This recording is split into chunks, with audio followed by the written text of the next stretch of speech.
Hello दोस्तों, welcome to study revolution. आज इस लेक्चर में मुख्यत्वे हम देखने वाले हैं कि इंडिया जर्मनी रिलेशनशिप किस तरह की है। और ये देखने की वजह यह है कि G7 ग्रुप 7 जो एक ऑर्गेनाइजेशन है, उसने डिसाइड किया है कि प्राइस कैप लगेगा रशियन क्रूड ऑयल के ऊपर। वो होगा $60 पर बैरल। बट वो प्राइस कैप क्या है, उसका इफेक्ट रशिया पे क्या पड़ेगा, इंडिया को इस सिचुएशन में क्यों ड्रैग किया जा रहा है, ये सब भी इस लेक्चर में हमें देखना जरूरी है। और इंडिया जर्मनी रिलेशनशिप के बारे में अभी हम क्यों डिस्कशन कर रहे हैं, क्योंकि इंडिया जर्मन फॉरेन मिनिस्टर अभी इंडिया के विजिट पे आई थी। और वहाँ पे न्यू दिल्ली में हमने देखा कि जो जर्मन फॉरेन मिनिस्टर है और हमारे external affair minister S Jaishankar, उनके बीच मीटिंग भी हुई, कुछ करार भी हुए, एग्रीमेंट्स भी हुए। सो उसके बारे में भी इस लेक्चर में हम डिस्कस करने की कोशिश करने वाले हैं। मोटा मोटी अगर समझे हम, तो इस लेक्चर में हम कौन कौन से पॉइंट्स कवर करने वाले। पहला तो इंडिया जर्मनी रिलेशनशिप किस तरह की है, ये देखते हुए हम देखेंगे कि ऑयल प्राइस कैप क्या है और रशिया के ऊपर क्या इफेक्ट होगा। और इसके अंदर ये प्राइस कैप क्यों लाया गया है, क्योंकि रशिया जो बार बार अटैक कर रहा है यूक्रेन के ऊपर, वो अटैक कहीं ना कहीं कम हो सके और दोनों में जो युद्ध शुरू है वो युद्ध कहीं ना कहीं कम हो सके, इसके लिए प्रयास किया जा रहा है। उसके साथ साथ ग्रुप 7 ने डिसीजन लिया है और यूरोपियन यूनियन का भी यहाँ पे सपोर्ट है इसके लिए, तो वो भी देखेंगे। उसके साथ साथ इंडिया और जर्मनी में जो कोऑपरेशन के लिए स्कोप है, रिलेशन और स्ट्रॉन्ग करने के लिए स्कोप है, वो भी इस लेक्चर में देखने की कोशिश करेंगे। बट यहाँ पे हमें एक सोच में डालने वाली एक चीज यहाँ पे क्या है कि एक जर्मन फॉरेन मिनिस्टर यहाँ पे इंडिया में आती है और दोनों के इंटरेस्ट के बारे में तो डिस्कस करती ही करती है। उसके साथ साथ एस जयशंकर को एक क्वेश्चन वो पूछती है या ऐसे ही डिस्कशन में बोल लेती है कि रशिया के साथ जो आपका जो रशिया के पास से आप क्रूड ऑयल परचेस करते हो, वो क्यों आप रोक क्यों नहीं देते या क्यों परचेस करते हो, इस तरह का इनडायरेक्टली सवाल उन्होंने किया था।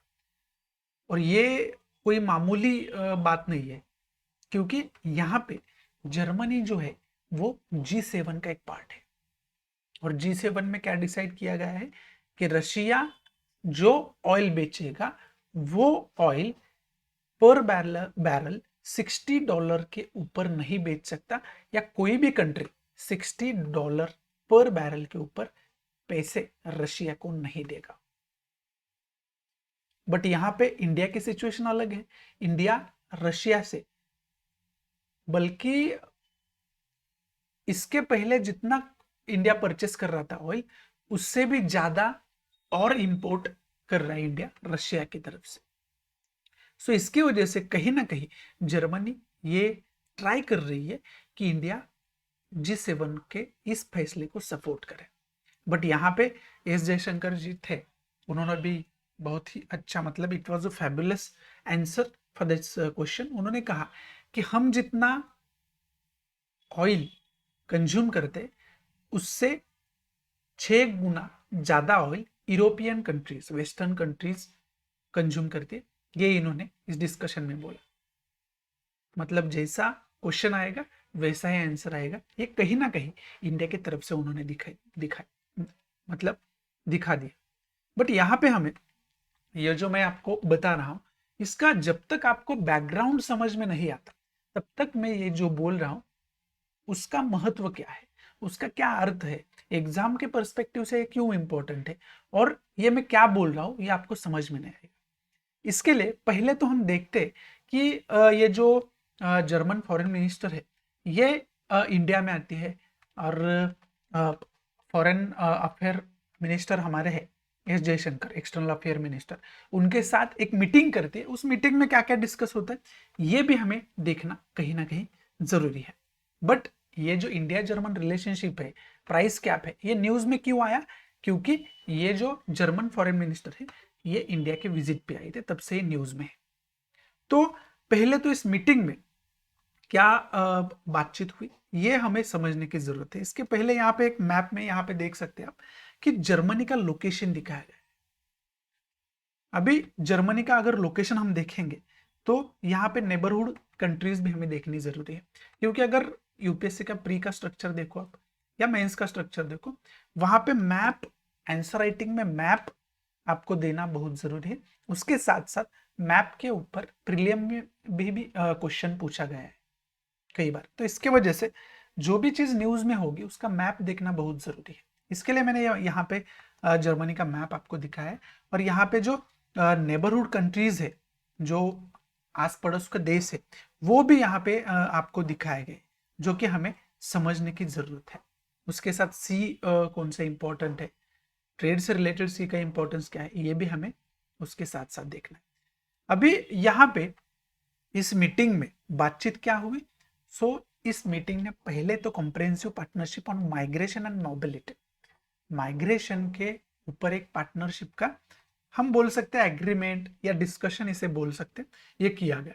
मतलब क्या, जर्मनी से कोई इंडिया में आना चाहता है या इंडिया से कोई जर्मनी में जाना चाहता है, तो वहां पे उनको इजी हो ये सब चीजें, जो पासपोर्ट से रिलेटेड वगैरह जो चीजें होती है वो इजी हो जाए, इसके लिए ये comprehensive partnership on migration and mobility किया गया है।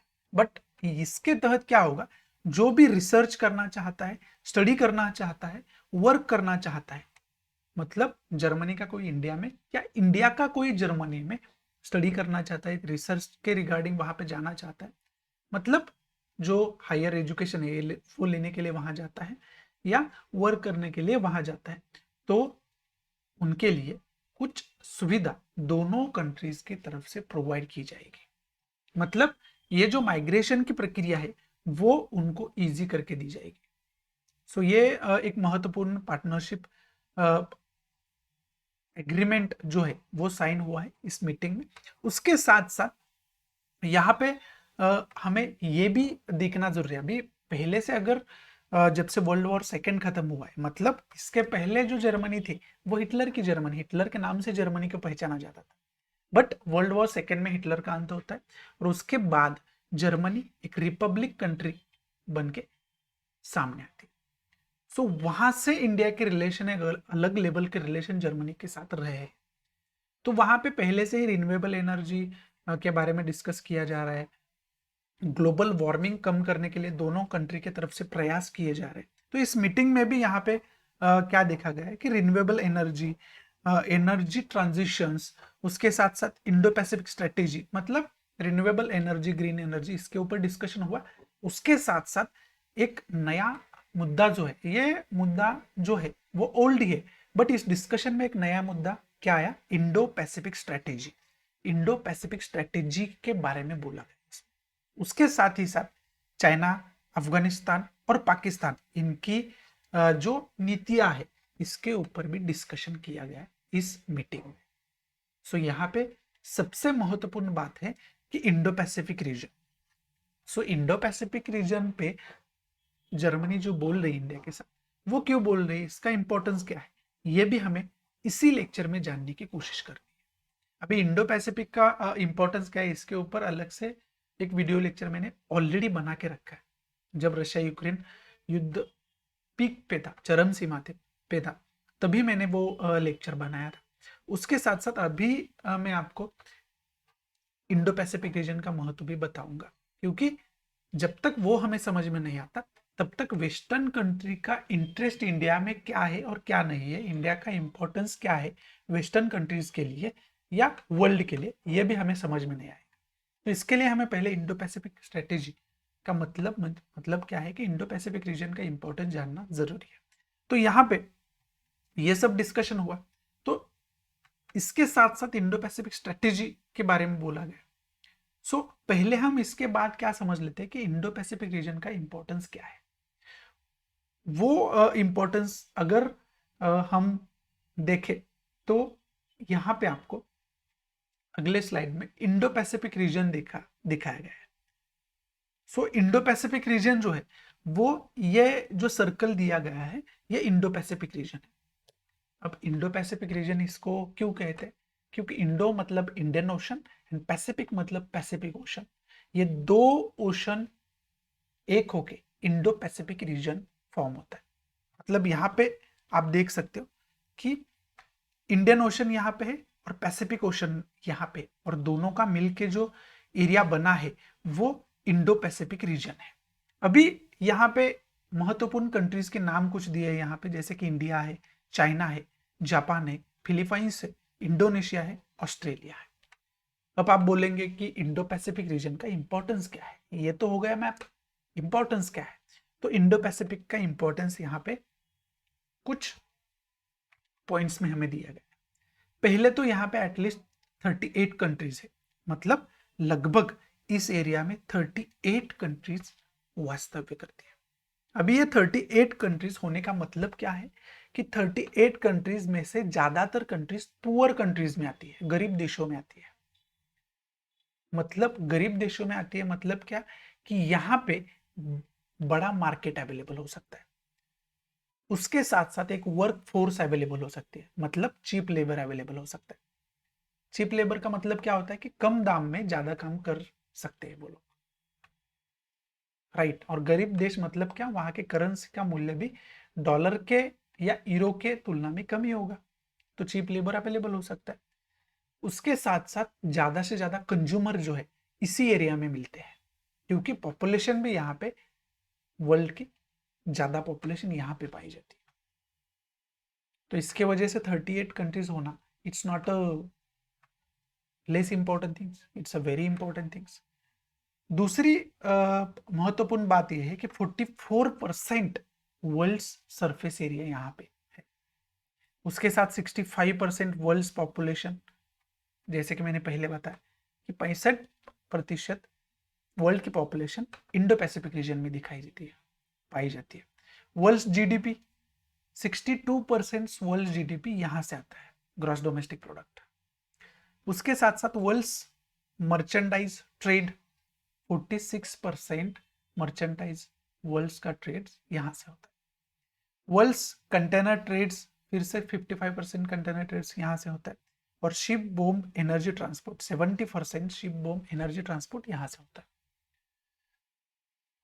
मतलब ये जो चीजें बताई गई है, इसका मतलब ये है कि इस एरिया पे जिस कंट्री का कंट्रोल होगा वो आने वाले फ्यूचर में सुपर पावर होगा, वो आने वाले फ्यूचर में ज्यादा कमाई करेगा। बट यहाँ पे अगर वेस्टर्न कंट्रीज की हम बात करते हैं तो यहाँ से दूर है वेस्टर्न कंट्रीज। तो दूसरा ऑप्शन, दूसरा विकल्प उनके पास क्या बचता है कि यहाँ पे जो कंट्रीज है, जैसे कि इंडिया है, बाकी जो कंट्रीज के नाम मैंने बताए, तो यहाँ पे जो कंट्रीज है उनके साथ अच्छे रिलेशन बना के रखो। इससे क्या होगा कि इंडो पैसिफिक रीजन में वो अपना जो व्यापार है वो अच्छे से उस कंट्री के मदद से कर सकते हैं और खुद का वहां पे एक दबाव भी बना के रख सकते हैं। इसका और एक मतलब क्या है कि इंडिया का इंपॉर्टेंस इसके वजह से वेस्टर्न कंट्रीज के लिए ज्यादातर है, क्योंकि बाकी कंट्रीज कौन से रह जाते हैं? बाकी कंट्रीज यहाँ पे रह जाते हैं China, Japan, Philippines, Indonesia, Australia.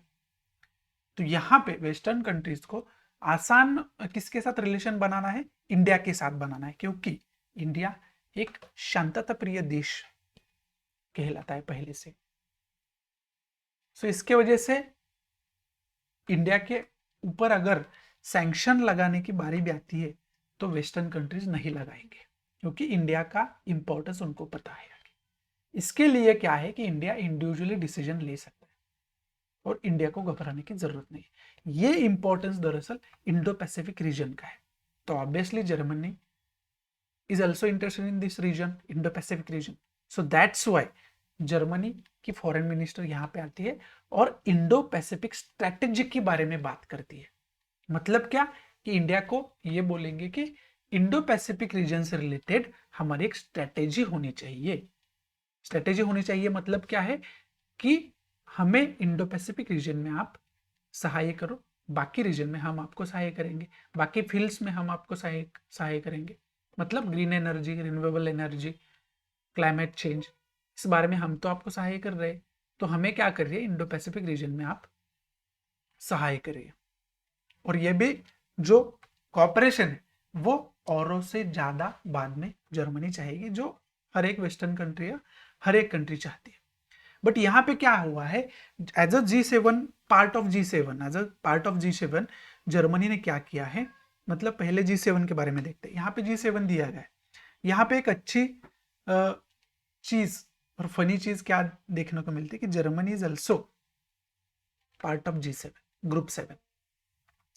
सो अभी ग्रुप 7 ने क्या किया कि प्राइस कैप लगाया। प्राइस कैप के बारे में भी हम जानेंगे। सो प्राइस कैप लगाए क्योंकि रशिया का जो इनकम है वो कम हो सके।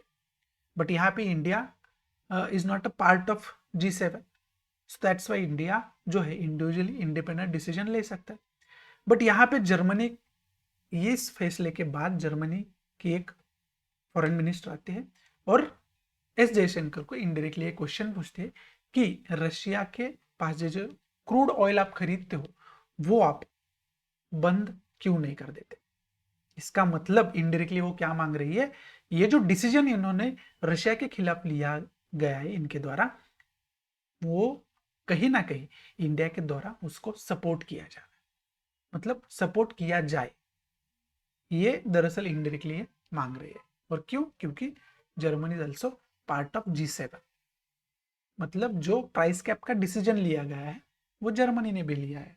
और उसके साथ साथ G7 प्लस ऑस्ट्रेलिया यहाँ पे आता है, क्योंकि ऑस्ट्रेलिया G7 का पार्ट नहीं है, इसके लिए G7 प्लस ऑस्ट्रेलिया बोला जाता है, जो कि प्राइस कैप का डिसीजन लिया गया। अभी ये प्राइस कैप क्या है ये हमें समझने की जरूरत है। अभी प्राइस कैप अगर आसान भाषा में हमें समझना है तो प्राइस कैप क्या है कि रशिया जो क्रूड ऑयल बेचता है उसका प्राइस इन्होंने अभी डिसाइड किया है कि $60 पर बैरल होगा।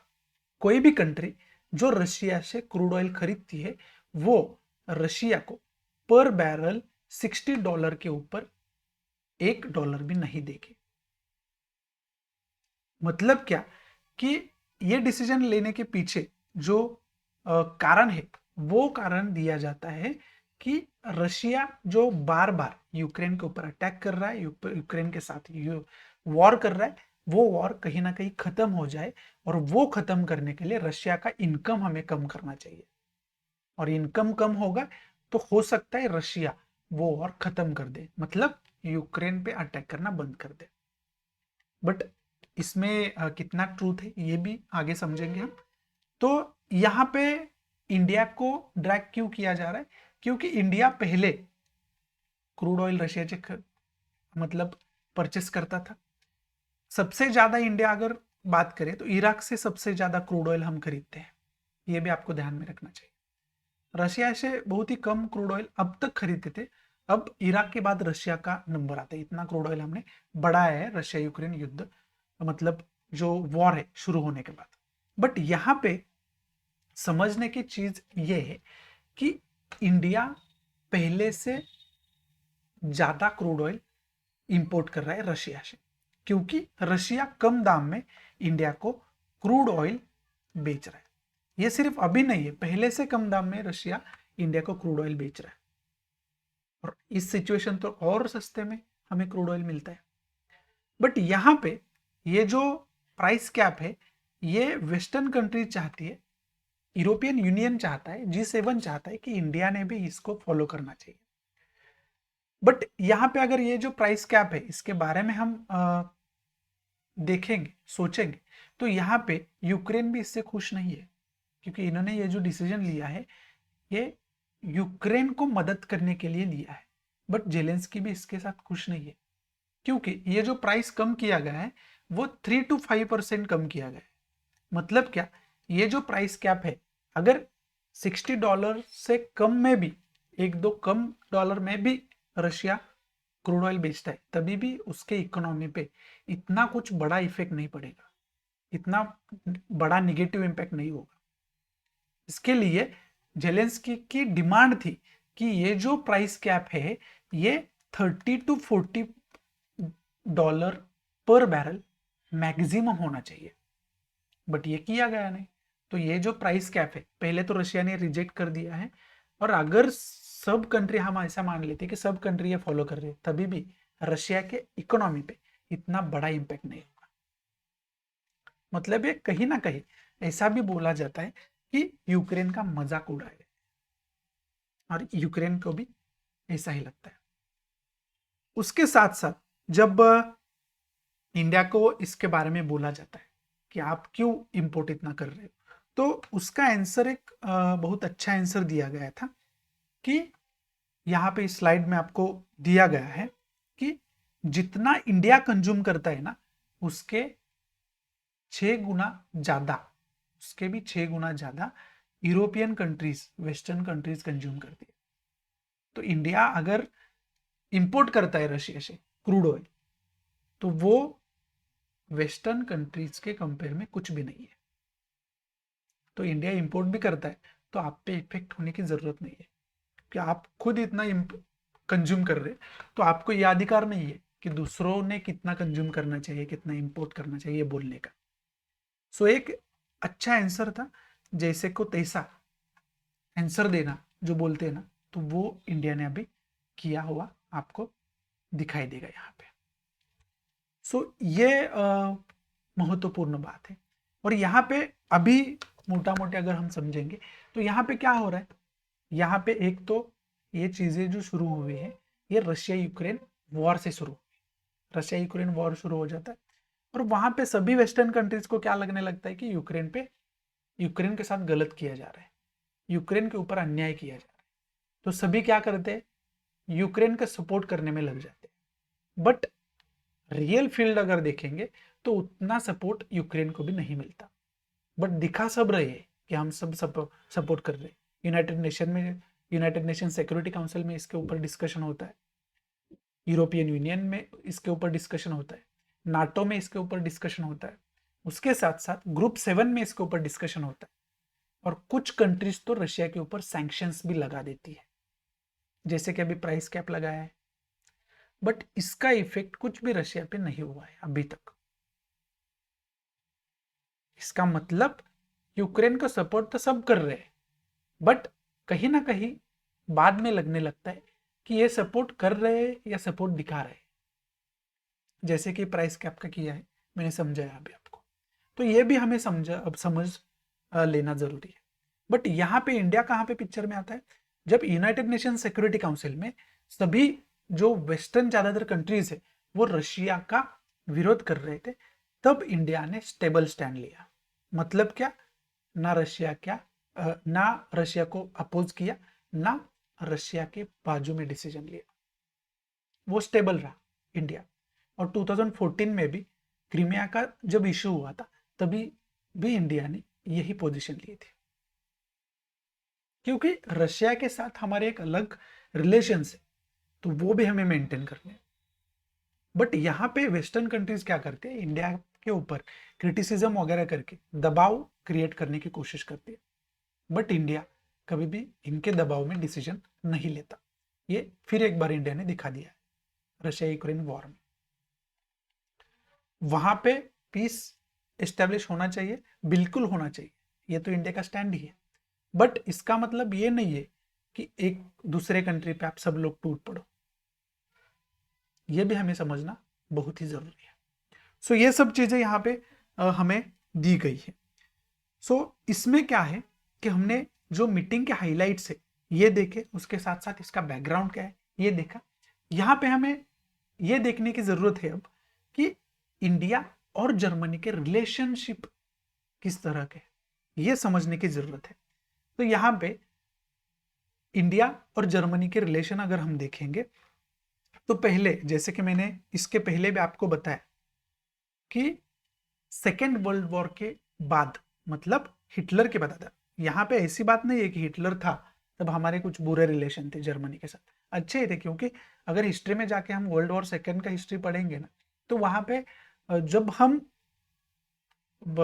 अंग्रेजों के गुलाम थे ऐसा कह सकते हैं, तब सुभाष चंद्र बोस भी हिटलर के पास गए थे मदद मांगने के लिए। और जापान ने जो मदद की उसमें भी हिटलर का एक अलग लेवल का रोल है। सो इसका मतलब हिटलर के साथ भी हमारे रिलेशन बुरे नहीं थे। सो हिटलर के सेकेंड वर्ल्ड वॉर के बाद हिटलर का खात्मा होता है, मतलब सेकेंड वर्ल्ड वॉर में ही हिटलर का खात्मा होता है। और उसके बाद जो डिप्लोमेटिक रिलेशन एस्टेब्लिश करने वाली जर्मनी के साथ पहली कंट्री कौन थी, तो वो इंडिया थी। सो इसके साथ जर्मनी और इंडिया के रिलेशन शुरू होते हैं। तो यहाँ पे दिया भी गया है डिप्लोमेटिक टाइज जो फेडरल रिपब्लिक ऑफ जर्मनी, मतलब सेकेंड वर्ल्ड वॉर के बाद फेडरल रिपब्लिक हुआ जर्मनी, उसके साथ स्थापित करने वाला डिप्लोमेटिक टाइज रिलेशंस वो इंडिया था। उसके साथ साथ क्लाइमेट चेंज, ग्रीन एनर्जी, इसके ऊपर काम करने के लिए जर्मनी जो है वो इंडिया को, और इंडिया जो है जर्मनी को सपोर्ट करता आया है। दोनों मिलके इसके ऊपर काम करते आए हैं। इसके लिए इस फील्ड में भी जर्मनी के साथ हमारे एक अलग रिलेशंस है। उसके साथ साथ महाराष्ट्र में जो सोलर प्लांट हमने देखे हैं ना, वहां पे भी जर्मनी ने इन्वेस्ट किया है, सपोर्ट किया है। सो ये भी हमें मालूम होना जरूरी है। और उसके साथ साथ कॉमन चैलेंजेस जो है बाकी, उसमें भी दोनों कंट्री कॉपरेशन करने के लिए हमेशा तैयार रहे हैं। उसके साथ साथ bilateral trade and investment agreement, अभी ये जो एग्रीमेंट है ना, bilateral trade and investment agreement, ये यूरोपियन यूनियन के द्वारा हुआ है, बट ये यहाँ पे सेपरेटली डिसीजन हम नहीं ले सकते। तो यहाँ पे हमें स्कोप है कि हम अलग से एक बायलैटरल एग्रीमेंट साइन करें, जैसे कि अभी मीटिंग में थोड़ा बहुत हुआ है, बट आगे भी कुछ करने का स्कोप है, ऐसा यहाँ पे बताया गया है। उसके साथ साथ इंडो पैसिफिक रीजन के बारे में मतलब क्या है कि Indo Pacific region significance, Indo Pacific region का सिग्निफिकेंस क्या है, क्योंकि उस रीजन के वजह से एक अलग रिलेशंस इंडिया और जर्मनी में डेवलप हुए हैं। और वो क्यों हुए हैं ये अच्छे से मैंने आपको मैप दिखा के समझाया है। जर्मनी को पता है इंडो पैसिफिक रीजन का इंपॉर्टेंस क्या है, और इंडो पैसिफिक रीजन में अच्छे से काम करने के लिए इंडिया का महत्व क्या है वो जर्मनी को पता है। तो ऑब्वियसली जर्मनी क्या करेगी, इंडिया के साथ अच्छे से अच्छे और स्ट्रॉन्ग से स्ट्रॉन्ग रिलेशन डेवलप करने की कोशिश करेगी, जो कि जर्मनी पहले से करता आ रहा है। और यहाँ पे हमने देखा था कि इंडो पैसिफिक का इंपॉर्टेंस मैप क्या है, इंडिया का लोकेशन क्या है, किसे इंडो पैसिफिक रीजन कहते हैं, ये सब हमने यहाँ पे देखा था। उसके साथ साथ और स्कोप इंडिया जर्मनी के रिलेशनशिप में क्या है, हमें फूड सिक्योरिटी के ऊपर काम करना जरूरी है, क्लाइमेट चेंज के ऊपर तो हम काम कर रहे हैं और काम करना इसमें जरूरी है। बाकी जो ग्लोबल इश्यूज है उसके ऊपर भी हमें बार बार साथ में मिलकर काम करना होगा। ये है दरअसल ये हमारे कॉमन मुद्दे हैं जिस पे हमें काम करना जरूरी है। उसके साथ साथ चाइना को अगर हम काउंटर करना चाहते हैं अच्छे से, तो जर्मनी जैसे देश हमारे साथ होना जरूरी है, उनको भी हमें कहीं ना कहीं साथ लेके चलना होगा। इसके लिए भी जर्मनी और इंडिया के रिलेशन जो है वो महत्वपूर्ण है। बाकी बायलैटरल ट्रेड एग्रीमेंट करना हो तो एक स्पेशल बायलैटरल ट्रेड एग्रीमेंट होना चाहिए, जहां पे इंडिया और जर्मनी व्यापार के लिए खुद से इंडिपेंडेंटली डिसीजन ले सके, मतलब दोनों बैठ के ये दिया गया है। उसके साथ साथ स्कोप ऑफ इकोनॉमिक कॉपरेशन दिया है, इंटेलेक्चुअल प्रॉपर्टी गाइडलाइंस जो है वो उसमें हम कॉपरेशन डेवलप कर सकते हैं। परफॉर्मेंस लिंक्ड इंसेंटिव्स है, scheme to establish a manufacturing hubs in India, मतलब क्या है कि जर्मनी का कोई मैन्युफैक्चरिंग हब इंडिया में बनाना हो तो दोनों कंट्री में वेरियस ट्रेड से रिलेटेड एग्रीमेंट, वेरियस ट्रेड से रिलेटेड मीटिंग्स और वेरियस कोऑपरेटिव मतलब सब्जेक्ट डिस्कस होना जरूरी है, कॉपरेशन से रिलेटेड सब्जेक्ट डिस्कस होना जरूरी है। तभी मैन्युफैक्चरिंग हब जर्मन का इंडिया में डेवलप होगा, इंडिया का जर्मन में डेवलप होगा, और दोनों जो कंट्रीज है वहाँ पे एम्प्लॉयमेंट जनरेट हो सकता है, इनकम जनरेट हो सकता है, जीडीपी बढ़ सकता है और इकोनॉमिकली कंट्री डेवलप होने में मदद हो सकती है। तो ये इकोनॉमिक कॉपरेशन के लिए स्कोप है दोनों कंट्री के रिलेशनशिप में, दोनों कंट्री के एकत्र आने में। सो ये हमें समझ लेना जरूरी है। और उसके साथ साथ जो भी रिस्पॉन्सिबिलिटीज है इंडो पैसिफिक रीजन से रिलेटेड वो दोनों कंट्री ने इकट्ठा होके वो रिस्पॉन्सिबिलिटी लेना जरूरी है। जैसे कि ज्यादातर इंडो पैसिफिक में कौन इंटरेस्टेड हो सकता है, वेस्टर्न कंट्रीज इंटरेस्टेड हो सकते हैं, क्योंकि इंटरेस्टेड तो सभी देश है, बट रीच जो है जिसका दूर है उसको इंडो पैसिफिक रीजन में जो कंट्री है उसके साथ अच्छा रिलेशन बनाना जरूरी है, ताकि इंडो पैसिफिक का फायदा जो है वो खुद के लिए ले सके। सो ये सब डिस्कशन हमने इस टॉपिक में किया, इस डिस्कशन में किया। आशा करता हूँ मैं कि अच्छे तरीके से आपको ये सब चीज़ें समझ में आई। ये जो 5 पॉइंट है वो 5 पॉइंट डिटेल में हमने डिस्कस करने की कोशिश की। अभी आपको टोटल समझ में आया होगा कि इंडिया जर्मनी रिलेशन किस तरह का है और किस तरह के हो सकते हैं फ्यूचर में। उसके साथ साथ उसमें इंडो पैसिफिक रीजन की वजह से इंडिया जर्मन रिलेशन में क्या बदलाव आ सकता है, या इंडिया और वेस्टर्न कंट्रीज के रिलेशन में क्या बदलाव आ सकता है, ये भी हमने देखने की कोशिश की। उसके साथ साथ ऑयल प्राइस कैप क्या है, G7 यूरोपियन यूनियन ने जो सपोर्ट किया था वो क्या है, वो भी हमने देखने की कोशिश की। यहाँ पे हमने G7 और यूरोपियन यूनियन के बारे में सखोल डिस्कशन नहीं किया, क्योंकि वो हमारा मेन टॉपिक नहीं था। अगर होमवर्क आप करना चाहते हो तो G7 और यूरोपियन यूनियन के बारे में आपको पता होना चाहिए। इसके बारे में भी इसके पहले यूपीएससी प्रीलियम में क्वेश्चन पूछा गया है, तो आपको इस 2 पॉइंट के बारे में आपको जरूर मालूम होना चाहिए, इसके ऊपर कैसे ही क्वेश्चन आ सकता है मेंस में या प्री में। सो आशा करता हूँ मैं अच्छे से आपको समझा पाया हूँ ये जो सब चीज़ है। सो अगर अच्छा लगता है तो लाइक करिए, नहीं तो डिसलाइक करिए, और डिसलाइक क्यों किया ये कमेंट बॉक्स में ज़रूर बताइए, ताकि आपके कमेंट से अकॉर्डिंग मैं उसमें बदलाव कर सकूँ। सो ज़्यादा से ज़्यादा स्टूडेंट्स को ये शेयर करिए ताकि हर किसी को इसका फ़ायदा हो सके। So thanks for watching, goodbye, take care, Jai Hind.